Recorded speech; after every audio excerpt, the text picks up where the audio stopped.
Theodore Roosevelt was an important figure in United States politics of the early 20th century. In his earlier political career, he served as governor of New York from 1899 to 1900. He first became president after the assassination of William McKinley because he was the vice president before his death.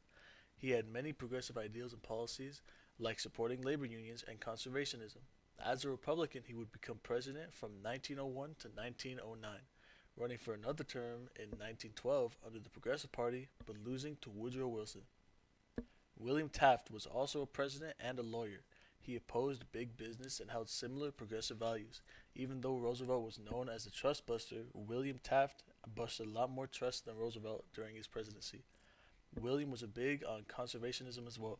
He would go on to be president from 1909 to 1913, losing the 1912 election to Woodrow Wilson after winning the Republican nominee to Theodore Roosevelt. Taft won the presidency in the 1908 election with Roosevelt's backing, and at first Taft carried on the policies of the Roosevelt administration. He continued to fight business trusts in the tobacco, sugar, oil, and steel industries. Theodore Roosevelt has the reputation in history as the trust buster, but in fact, in terms of the number of trusts busted, William Howard Taft actually busted far more. Roosevelt had left the Republican Party divided between conservatives and progressives wanting reform. Taft didn't have Roosevelt's political savvy to find a middle ground between these two factions. In some ways, a breakup of the Republican Party was on the horizon for a few years before. In Theodore Roosevelt's second term, he had already started pushing for more reform and had angered some of the more conservative elements in the Republican Party. Then when William Howard Taft becomes president, he has to basically ride a wave like he's on a surfboard between these two forces that are pulling him apart. In 1909, Taft sided with the conservatives on a high tariff bill, and the progressives accused him of siding with big business. Then, Taft and Gifford Pinchot, head of the U.S. Forest Service and a friend of Theodore Roosevelt's, disagreed on conservation policies. When Taft dismissed Pinchot, progressives again felt that Taft didn't stand for the reform leadership they expected. Finally, in 1911, Taft took the U.S. Steel Corporation to court over its acquisition of another company, an acquisition that had been approved by Teddy Roosevelt while he was still president. This strained relations to the limit. U.S. Steel was the largest of all the trusts at that time, and he brought a case forward under the Sherman Antitrust Act. And one of the things that was called into question was the permission that U.S. Steel had to acquire the Tennessee Iron and Coal Company in 1907.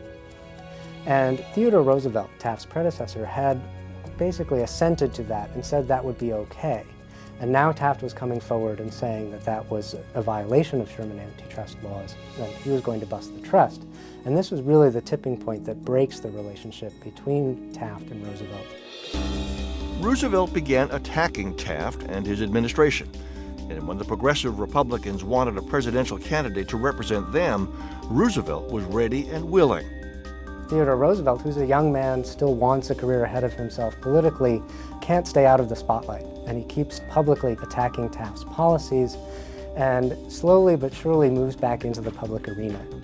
At the Republican Presidential Convention in 1912, Taft won the party nomination. Roosevelt and his supporters walked out and formed the Progressive Party. They held their own convention and nominated Theodore Roosevelt as their presidential candidate. Also known as the Bull Moose Party, the platform called for a strong, active federal government and social justice for all Americans. The party didn't outlast Theodore Roosevelt himself, but in 1912, it did bring together those Americans who thought that a strong federal government, active in the public welfare, and also active on the international scene, was what a great nation needed, against the Democratic Party, which still stood for relatively small government, and against the Republican Party, which they claimed stood for the interests of business. The Republican Party vote was split between Taft and Roosevelt and opened the door for Woodrow Wilson, the first Democratic Party president since Grover Cleveland won in 1892.